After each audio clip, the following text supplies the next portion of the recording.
গছনি কাটিব নোৱাৰো। আমি বিদ্যালয়ত গছ পুলি ৰোপণ কৰিম। ৰাজহুৱা স্থানত গছ পুলি কটা বন্ধ কৰিম।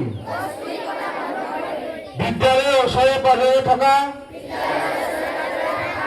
ৰাজহুৱা অনুষ্ঠানসমূহত বৃক্ষৰোপণ কৰিম আৰু জনসাধাৰণৰ মাজত আমাৰ ককা আইতাসকলৰ মনত বিশ্ব পৰিৱেশ দিৱসৰ তাৎপৰ্য আমি ব্যাখ্যা কৰিম। আমি দেশৰ নাগৰিক, আমি আমাৰ দেশখন সেউজীয়া কৰি ৰাখিবলৈ সদায় যত্ন কৰিম। হ'ব, আমি সৰ্বসাধাৰণ ছাত্ৰ ছাত্ৰী হিচাপে